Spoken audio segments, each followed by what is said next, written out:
시한폭탄이다 이제 이렇게 말해도 뭐 저는 전혀 어색하지 않다. 그만큼 부동산 시장이 심각한 상황을 맞고 있다. 네. 이때 이제 심각하다는 거는 뭐 무섭다는 뜻은 내리기보다는 급등할 가능성이 많고, 급등. 예, 저는 폭등할 가능성이 한 70% 이상 높다고 봅니다.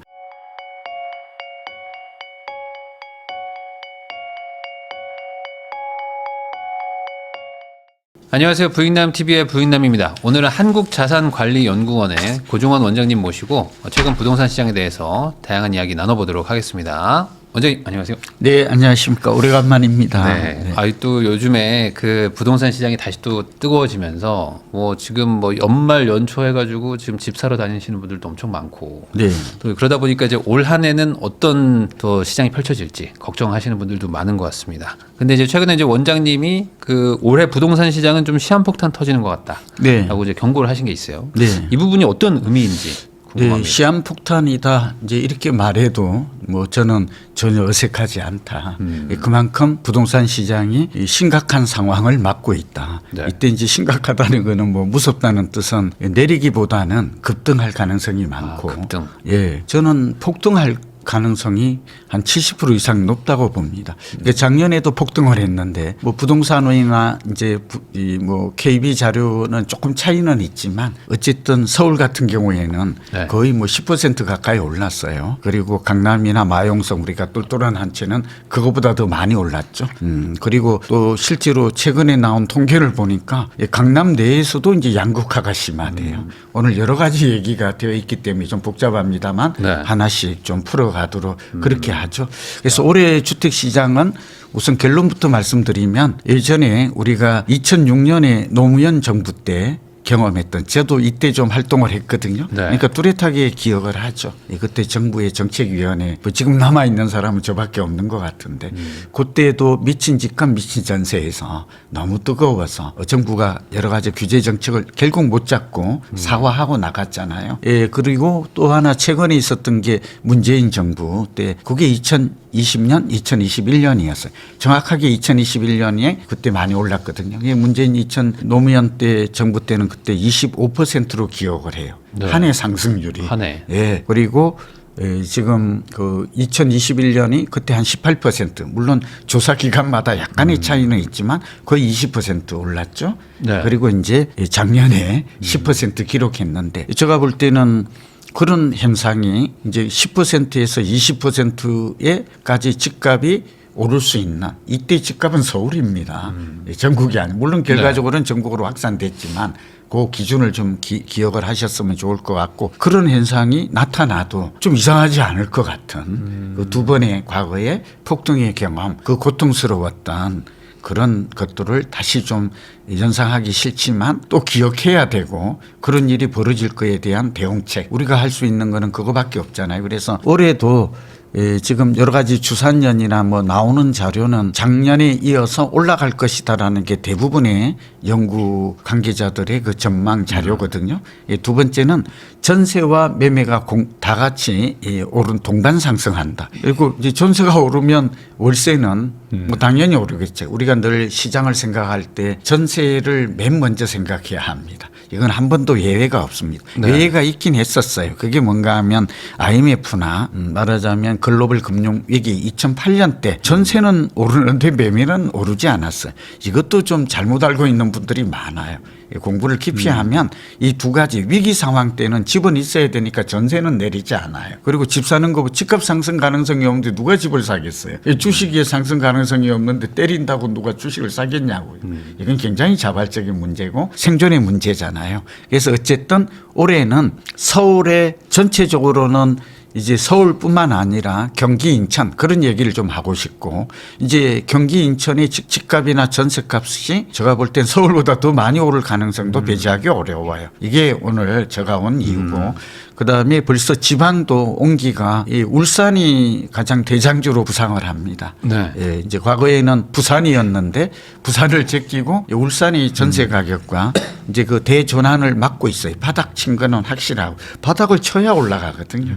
근데 그런 현상이 너무 뚜렷하게 또 거래량도 증가하고 있고 네.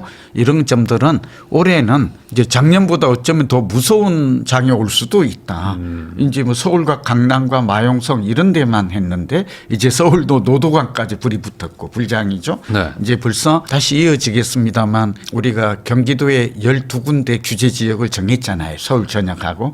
근데 그중에 8군데가 지금 오르기 시작했다. 이런 얘기는 그럼 나머지 4군데는 안 오릅니까? 이런 생각이 들지만 그렇지가 않아요. 그냥 불을 보듯 명확하게 올라요. 네. 예, 이 지역도 지금 이따가 나올 때 좀 한번 보세요. 왜냐하면 8군데만 올랐네. 우리 동네는 빠졌냐? 왜 안 오르냐? 그게 아니라 오릅니다.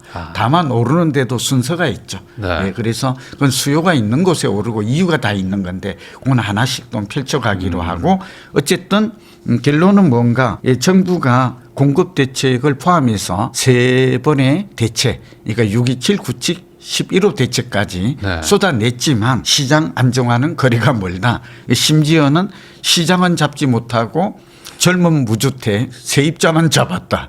왜냐하면 전세와 월세 가속화 그러니까요, 더 문제가 월세예요. 그런데 정부는 이걸 모르는 듯해요. 사실은 이제 대통령께서 21일 날 신년 기자회 때도 나오는데 여기에 대한 구체적인 언급이 없어요. 그러니까 집값도 문제지만 집값을 잡으려면 제가 가끔 정부관계회의 저도 지금 금융위원회에 금융발전심의위원도 하고 있고 그러니까 PF 문제, 금리 문제, 유동수 문제를 다루거든요. 네. 예, 저도 저의 소견이 뚜렷하기 때문에 얘기도 하고 있고 뭐 국토부나 또 허거나 제가 LH 자문위원을 하고 있어서 이런 얘기는 수없이 하는데도 사실은 지금의 정부를 비판하는 목적이 아닙니다. 별로 심각하게 듣지를 않아요.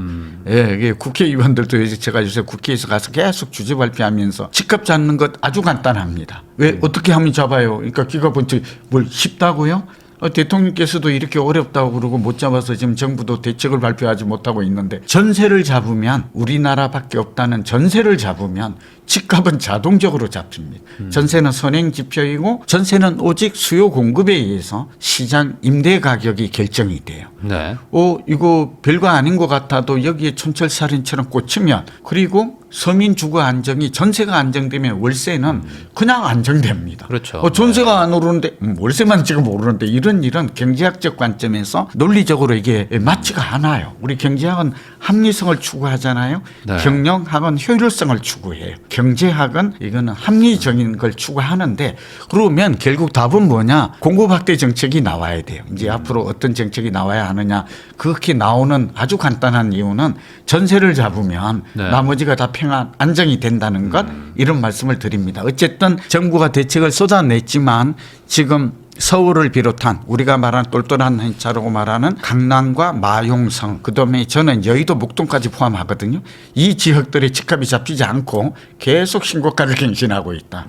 이런 현상은 올해도 지속될 것이다. 네. 다만 규제 정책으로 인해서 오히려 여러 가지 토호제 이렇게 초강력 규제 정책, 토호제가 가장 초고강도 대책이거든요. 두 번째가 투기 과열지이고 중강도가 조정 대상 지역이에요. 그런데 이걸 한꺼번에 쏟아낼 때는 정부의 강력한 의지를 읽고 우리는 잡힐 거라고 예상도 했지만 지금은 그렇게 되어 있지 않고 이제 오히려 경기도로 확산되고 있고 인천으로 지방으로까지 확산되고 있다. 예, 그런 점들은 그리고 지금 정부가 내놓아야 할 대책도 1월에 나올 거라고 뭐 1월 15일설이 유력했거든요. 그런데 지금 1월 말로 다시 또 늦어지고 있고 대통령님의 그 기자회견을 보면 또 이것도 아직 방향이 예, 그러니까 구체적인 액션 플랜이 필요한데 이것도 좀 두리뭉실해요. 좀 추상적이에요. 그리고 무엇보다도 현 정부와 서울시가 엇박자예요. 김용덕 장관과 오세훈 시장이 만났는데 접점을 찾지 못해요. 그게 이제 용산 정비차, 그러니까 유휴부지죠. 그 노후청사, 그린벨트 이런 걸 두고 이것도 지금 합의가 안 되면 서울시가 문제인데 이 지자체와 정부가 이 정책의 방향 기조를 둘러싸고 합의가 안 되면 이 불확실성은 국민들이 다 느끼고 있는 거거든요. 그리고 무엇보다도 LH가 직접 시행을 통해서 매년 27만 135만 가구를 공급하겠다고 하니까 저는 이 부분도 대통령께서 언급이 있어야 돼, 장관이. 뭐냐면 아니 지금 상기 신도시만 해도 문재인 정부 때 이거 제가 깊숙이 관여했던 거거든요. 그래서 그게 지금 5년 전에 해가지고 지금도 아직은 토지 보상도 네. 이것 때문에 저 안 국회 됐어요. 갔다 왔는데 맹성교 위원장님이 네. 그 주관하는데 제가 엊그제 다녀왔거든요. 제가 자장을 맡아서 그러는데 이것도 안 되고 있어요. 아 그런 LH 보고 아니 토지도 아직 못하고 접수를 못해가지고 안 하는데 거기 보고 자본도 없고 기술도 부족하고 경험도 없는 데를 통해서 직접 시행을 통해서 공급하겠다고 하니까 이 전문가도 그렇고 일반인들도 어리둥절해요. 이게 네. 웬 말이에요. 이 실행 가능성이 없네. 이 가장 정책은 예측 가능해야 되고 불확실성이 없어야 되는데 지금 이런 것들을 해결하지 않는다는 점에서 비판이 목적이 아닙니다. 이런 것들 하나하나가 정책은 신뢰거든요. 그리고 가장 제가 지금 꼭 말씀드리고 싶은 게 시장이 실패했을 때 정책이 시장에 개입하는 것, 뭘 간섭이라고도 하는데 이거는 꼭 필요해요. 그거 외에 방법이 없어요. 시장이 작동을 안 해서 전세값과 집값이 오르는데 정책은 손만 놓고 있으나 그렇게 말하는 학자들도 일부 있어요. 시장에 맡기라고. 그거 안 돼요. 우리 경험으로. 그러니까 개입하는 건 맞아요. 네. 그러나 더 무서운 것은 시장의 실패보다 어설픈 정책이 들어가가지고 특히 규제 일변도 정책은 제가 과거에 2006년이 최고점 올랐다. 2021년에 문재인 정부 때 최고 올랐다. 이게 다 규제 위주의 정책이 나온 역설이고 부작용이었잖아요. 그리고 미친 집값, 미친 전세 경험했는데 올해도 이런 것들을 우리가 또다시 경험해야 될지. 그래서 시장의 실패보다 더 무서운 게 정책의 실패고 대통령께서 다양한 점은 이 서민 주거 안정이나 공급 확대에 관심을 가진 것은 좋으나 이런 것들이 지자체라든지 중앙정부가 제가 볼 땐 정책 공조 방향에 대한 뚜렷한 사회적 합의죠. 네. 왜 이런 것들을 이루지 못하나 이거부터 나오고 1월 말에 나오는 정책이 나왔을 때 비로소 민간의 역할이 80%거든요.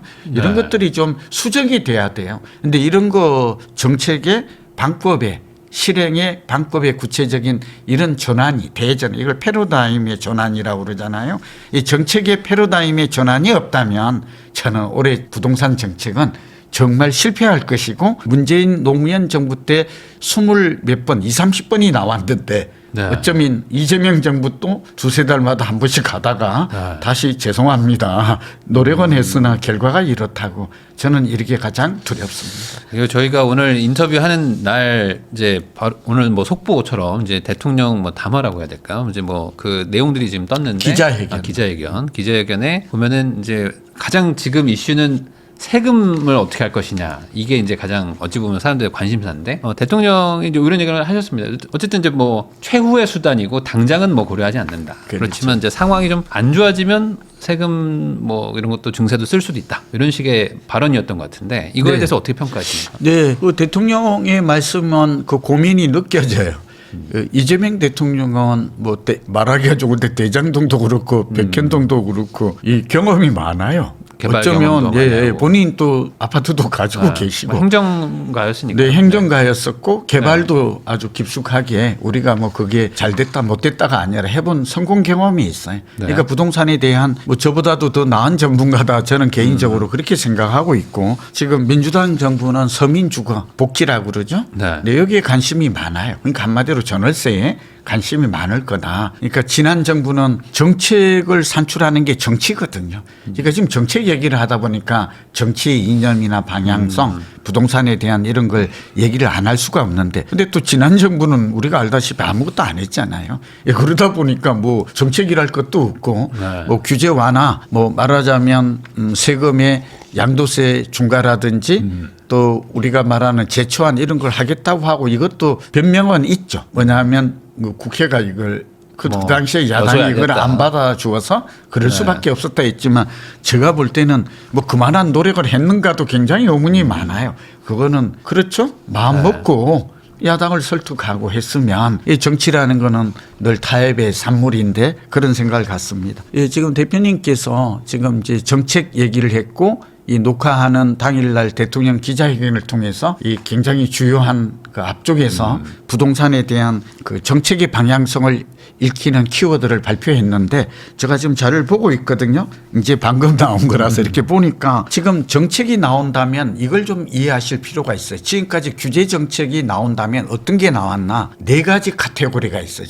카테고리. 이걸 기억하시면 앞으로 어떤 정책이 나올지는 네. 이거 예측이 가능해요. 우리는 어렵지 않아요. 이 규제 이렇게 부동산 경제학의 정책학이라는 학문이 있거든요. 그건 우리뿐만 아니라 우리가 지난 30년 동안 박정희 대통령부터 썼던 규제 정책의 내용이 어떤 내용이 있었고 그런 것들이 어떻게 효과가 있었고 네. 예, 이런 것들이 다 지금 검증이 됐어요. 네. 연구 보고서가 너무 많아요. 이걸 일일이 다 설명을 못하는 게 아쉬운데요.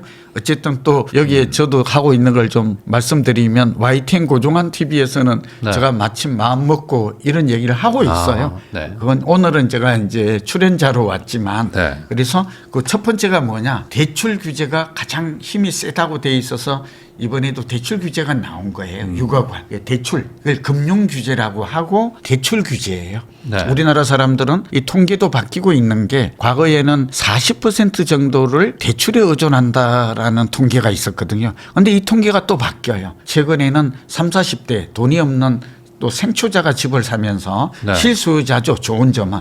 투기가 아니다. 이것도 네. 지금 같이 포함되어 있는데 지금 보니까 자기 자금을 거의 40% 사용하고 있어요. 그러다 보니까 6억 원 대출을 15억 이하 아파트가 뜨고 있고 6억 대출을 받아서 가능한 곳으로 가고 있고 이런 것들이 다 지금 이해가 되죠. 이 대출 규제의 영향이 실수요자의 위주로 재편 물론 네. 이제 토호제가 의무 2년이 있으니까 있죠. 그렇게 되고 그러니까 대출 규제 두 번째가 세금 규제로 나와요. 네. 이 초공항도 그러니까 실효성 측면에서 대출 규제 가장 세거든. 돈 빌려서 집 사려고 막아버리면 못 사거든. 네. 예, 이런 얘기가 하나 있고 두 번째 겁을 내는 게 세금이에요. 세금. 호환마마보다 더 무서운 게 세금이다. 가진 자들도 그렇고 이거 한 번 샀다가 세금 많이 내면 난 어떡해. 뺏기는 거라고 생각하는 그런 네. 우리 그런 생각이 있죠. 세금은 뭐예요? 딱 3가지. 취득세, 보유세. 보유세 중에서도 이제 우리는 소위 종부세를 이제 다주택자나 고가주택자는 다 좀 생각이 다르죠. 네. 네, 그리고 세 번째가 양도세예요. 양도세도 이제 조정 대상 지역이면 말하자면 여기에 2채 이상이냐 3채냐에 따라서 그 20% 30% 가산세가 다르잖아요. 요 3가지가 있는데 이번에 대통령께서 이걸 아시고 아는 분은 다행이에요. 이걸 모르는 분이 의외로 많아요. 그러니까 집 사면 세금 강화돼. 그다음에 가지고 있으면 또 세금을 맞아. 3종 세금이잖아요. 그렇죠. 팔면 또 세금 맞아. 네. 근데 나는 상관이 없거든. 이렇게 생각하는 사람은 없죠. 그래서 이 세금이 굉장히 직접적 영향을 줘요. 단기적이고 직접적인. 이게 심리에 영향을 또 준단 말이죠. 네. 예, 이제 세 번째가 있는 게 우리나라 같은 경우는 재건축이에요. 예, 재건축. 왜냐하면 이것도 한 번도 지난 10년, 20년 동안 변함없는 게 요즘이 더 이게 유난해요. 예, 새 아파트 공사비 때문에 뜨는 바람에 그 다음에 두 번째가 재건축이 재건축은 어차피 새 아파트로 탈바꿈하니까 그걸 대비하고 이건 다 예측이 가능하잖아요. 네. 예, 이렇게 그러니까 재건축에 대한 규제 정책 이걸 얼마나 인허가라든지 여기 제초안이라든지 또 여기에 그 PF 문제라든지 이런 게 좀 중요한가 이런 것들이 규제 대책으로 그다음에 전매 제한이에요. 이 전매를 거래를 막는 거죠. 그다음에 이제 청약이에요. 청약. 그러니까 가능하냐 이걸 양도성이라고 그러거든. 굉장히 중요해. 내가 사고 팔았다 한다 그러면 투기꾼이 좋죠, 그렇죠? 샀다가 좀 차익이 나면 자유롭게 팔고 네. 뭐 세금 내고 이렇게 하는 건데 그 자체를 막아 토지가 대표적이잖아요. 거주까지. 네. 그러니까 거주 규제. 전매 규제 이제 마지막에 나오는 게 청약 규제예요. 청약도 이제 마음대로 못해. 한번 당첨되면 그렇죠. 네 이렇게 해가지고 이런 것들이 4가지를 자. 예 이제 전세까지 이제 이렇게 연결이 되는 거거든요. 전월세 그다음에 이제 소득에 대한 이런 거 결국 이제 세금이라고 볼 수도. 그다음에 이제 지방을 살리기 위한 거는 지방에 취득세라든지 양도세 이런 혜택을 준다든지. 또 대출을 좀 원활하게 LTV 규제 이런 걸 지방 지금도 일부 그렇게 하고 있잖아요. 네. 다주택자에서도 좀 예외로 인구 소멸 지역 같은 경우는 또 감소 우려 지역은 그런 혜택을 좀 주는 이게 정책의 카테고리의 전부예요. 그런데 이제 오늘 대통령께서는 특히 세금을 말씀하셨는데 마지막 세금은 이번에 나오지 않을 것 같아요. 그러니까 보니까 부동산 가격 억제를 위해 세금 규제를 도입할 가능성과 관련해서 가급적 안 하는 게 바람직하다. 마지막 수단으로 하는 게 제일 좋지 않느냐 이 말을 했어요. 많은 학자들이 이런 얘기를 해요. 우리나라가 유난히 세금으로 집값을 잡겠다고 하는 나라는 세계에서 대한민국밖에 없다. 이게 주로 이 자유주의 경제 보수주의 학자들이 네. 저도 만나는데 엊그저께도 국회에서 토론회하는데 똑같은 얘기를 해요. 이거 우리나라만 하거든. 국민에게 세금이라는 강제로 재산을 뺏는 것인데 부동산 오른다고 뺏고 이러는 거는 이건 자유 특히 자본주의 경제와 맞지 않다. 시장제 그 말은 맞는 것 같아요. 네. 그런데 대통령이 지금으로선 세제를 통해 부동산 정책을 하는 것은 그런 뜻으로 보여져요. 예, 이게 그냥 정가의 보도처럼 집값 오른다고 세금 쓰고 과거에 해봤더니 효과도 없다. 이 말이 여기 아마 숨어 있는 걸로 생각이 들고요. 그런데 그 다음 워딩이 굉장히 좀 주목해야 돼요. 뭐냐 그러면 그런 상황이 오질 않길 바라지만 제가 지금 올 가능성이 많다고 그랬죠. 그러니까요. 네, 많아요. 네, 그런데 선을 벗어나. 그러니까 저기 정부가 관리하는 항상 정책의 목표가 있겠죠. 그게 뭐예요? 정책의 목표는 집값 상승률은 저도 이제 학자니까 물가 상승률하고 경제 성장률과 같을 때 이게 이제 한국은행의 두 가지 지표가 그래요. 그 위험지수라는 게 있어요. 그 위험지수 저도 이제 한국은행의 자문위원을 과거에 오래 했는데 보면 그 위험지수가 지금 서울이 0.9거든요. 그 1을 넘어가면 굉장히 위험한 건데 오늘 그 설명을 할 수 있을지. 그다음에 두 번째는 주택금융공사에서 주택구입 부담지수가 있어요. 네. 이게 지금 165, 100이 정상인데 지금 굉장히 올라가고 있거든요. 그러니까 이 선이 그런 뜻이에요. 기준선. 선을 벗어나 사회적 문제가 되는 상황이면 근데 이미 문제가 됐다고 보는데 이 대통령의 인식도 저는 조금 좀 차이가 있어요. 저 같은 경우는 굉장히 위험하다. 이제 불장이 온다. 미친 짓금 이렇게 생각하는데 이제 정책 당국의 수장은 그런 상황이 온다면 당연히 이건 약간 수도권 전역이 오른다면 약간 이런 느낌 아니에요? 아마 그렇게 볼 수 그 정도? 있어요. 네. 제가 너무 좀 비판적으로 보는데 좀 정책이 아니래요.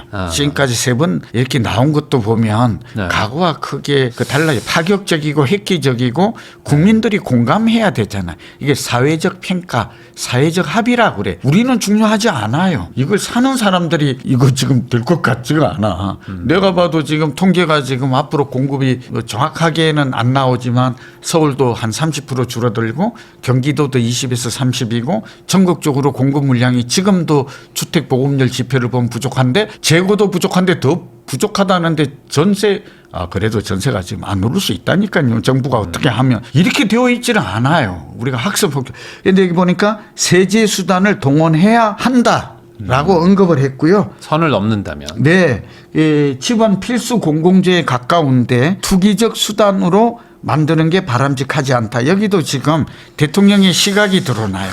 이게 저하고 시각 차이가 커요. 네. 저는 지금 생초자와 30, 40대가 집을 사요. 과거와 달라진 게 뭐죠? 그러니까 정책의 패러다임이 달라져요. 수요 계층이 달라졌어요. 지금 집 사는 사람은 40대가 1이고요. 26에서 30 나오고 두 번이 30대예요. 네. 그리고 세 번째가 20대예요. 이게 지금 60%를 차지해요. 과거에는 50대, 60대가 그래서 50대, 60대가 가장 주 구매층이었고 50대 이상이 가진 주택의 보유 비중이 60%가 넘어요. 그러니까 지금 집 가진 사람 조사했더니 젊은 층이 갖고 있지 않다라는 거고 누가 가지고 있어요? 나이 많은 사람이 내 집 마련. 이건 너무 당연하지 않아요. 돈이 생기고 내 집 마련 필요성을 해. 근데 지금은 누가 사요 했더니 집 없는 사람이 대출 받아서 집 사거든. 그리고 전세 대출까지 막히니까 이제 월세로 가거든. 이게 우리가 알고 있는 그렇죠. 현재 시장의 현황이 작동 네, 원리잖아요. 근데 여기 보면 투기적 수단으로 만드는 게 이 부분도 인식이 잘못됐어요. 생초자. 근데 집을 사는 사람은 무주택자가 집을 살 때는 다시 우리 대표님도 우리 한번 생각을 해봐요. 우리 자신을. 뭐냐면 그 대통령님도 집을 가지고 자꾸 대통령 다 강남이 장관도 다 집이 있잖아요. 우리 봤잖아요. 저 사람들 집이 있는 걸 나무라지는 않죠. 다만 두 채, 세 채. 왜 강남에만 몰렸을까? 저 사람들도 똘똘한 한치를 다 알고 있구만. 우리보다도 더 뛰어난 사람들이 그런 선택을 할 때는 더 많은 숙고 끝에 했을 것이다. 합리적 의사. 이렇게 생각하지. 우연히 자기들끼리 투기만 하러 갔다고 생각하지 그 얘기예요. 살기도 좋고 사기도 좋고. 이게 지금 주거 환경이 좋으니까 핵심 입지니까. 입지 5가지. 교육, 교통, 문화, 여기 녹지 공간이나 병원까지 좋으니까 갔겠지 이 생각을 한다고요. 네. 다만 2주택, 3주택을 가지고 있을 때는 야 이거는 실수요를 넘어서 자산의 그 재테크까지 좀 고려한 거 아닐까? 그리고 편법이 동원됐다면 그런 것 때문에 우리가 지금 분노하는 거잖아요. 네. 그래서 어쨌든 토지거래 허가 이 다음이 중요한데 토지가 확대 지정될 가능성이 많아요. 여러 방법이 있는데 필요하면 얼마든지 추가할 수 있다라는 거는 토제, 세금 대체 이런 그러니까 강력한 투기과열 규제를 주고 뭐 이런 것들. 확대할 수 있다.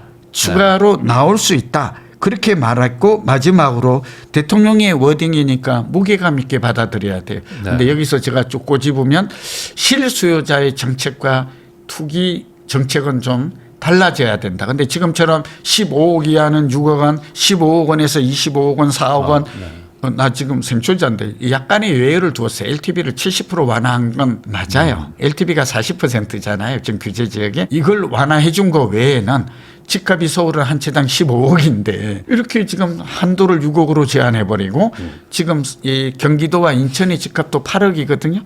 서울의 전세 가격이 평균 9억이에요. 서울의 전세 가격과 과거에 보면 인천과 경기도의 집값의 수준이 비슷했어요. 그건 맞는 거예요. 논리적으로도. 네, 왜냐하면 출퇴근 시간의 거리라든지 네, 이런 것들이 우리가 주거의 만족도 편리성을 생각하면 가격은 굉장히 정직한 거잖아요. 일시적으로는 과열되거나 또 네. 과소될 수도 있겠지만 그래서 여기 보니까 고국토교통부에서 현실적인 공급 확대 방안을 발표할 것 1월 말이 될 것 같아요. 이거는 김용덕 장관의 말도 좀 다시 이어질 수 있는데 그래서 추상적 수치보다 구체적이고 현실적 수치 이건 당연하죠. 그런데 계획 수준이 아니라 인허가 착공 기준 매년 27만 가구 수도권 위주로 135만도 착공 기준으로 했거든요. 이거는 좀 갈목할 만해요. 그런데 인허가 착공 기준으로 할 것이라고 밝혔는데 저는 이 국민들이 원하는 거는 착공도 중요해요. 인허가를 받고 입주할 때 준공까지 보통 4, 5년 그다음에 착공해서 입주할 때까지가 한 2, 3년 걸리고 분양해서 입주할 때까지가 평균이 수도권은 30개월, 2년 반이에요. 그러면 이것만 봐도 유추가 되지만 일반인이 어떻게 알겠어요? 저 같으면 준공 연도가 되어야 실제로 주택이 현실적으로 내가 입주를 할 수 있어야 이게 전월세에 안정이 돼요. 네, 그런 의미에서 제가 대통령이라면 저는 입주 연도 기준으로 매년 지역별로 이게 중요합니다만 수도권은 한다니까요. 수도권이 어디? 수도권 서울하고 경기 인천. 아니 지금 우리가 살고자 하는 우리의 그 생활 근거지 생활권은 그렇게 넓지 않잖아요. 그리고 경기 인천은 너무 넓어. 네. 경기도 경기 북부가 있고 경기 남부가 있어. 그래도 두리뭉실 한다니까요. 지금 착공을 한다는데 왜 그렇게 불안해하세요? 이게 집을 가지고 정책 당국의 생각이지만 집 없는 서민은 나 지금 계획이 다 있거든. 그래서 정확하게 어디 할 거냐, 어디에 몇 개나 지을 거냐. 그러면 내 기다리면 내가 지금 청약을 받으면 그러니까 우리가 먼저 청약도 했잖아요. 사전 청약이라고. 아니 문재인 정부 때 하고 윤석열 그걸 받아가 했다니까요. 근데 결과가 어때요? 사전 청약 아무 소용이 없습니다. 그때 하고 지금 분양가가 올라가지고 그리고 그건 이제 없어졌습니다. 이제 안 합니다. 왜? 언제 입주할지도 모르는데 사전 청약이 무슨 의미가 있냐고요. 그리고 분양가가 예상했던 것하고도 또 달라요. 저의 얘기는 정말 국민을 위한 정부라면 지금 정부를 탓하는 게 아닙니다. 한 번도 그런 정부가 없었어요. 그거는. 그러니까 지금도 이 정부만 이렇다는 뜻이 아니라 이렇게 나오면 우리는 그러니까 선진국은 이렇게 하는 곳을 봤어요. 일본도 그래요. 우리는 선분양이잖아요. 근데 외국은 대부분 후분양이거든요. 그러니까 지어놓고 싱가포르도 지어놓고 주거든요. 이거 얼마나 고마워요. 다 지어놓고 내가 집을 기다리고 있는데 이제 반값에 가세요. 하여튼 이렇게 안내하고 진짜 서민을 위하는 언제 내 집 마련이 가능하다는 걸 그렇게 해줬으면 좋겠는데 이번에도 그런 대책을 기대하기는 어렵다. 그리고 이번에는 세금 대책 이런 거는 안 나온다. 그런 걸 제초안도 세금이거든요. 제초안도 그런 의미를 또 하나씩 또 따져보죠. 네.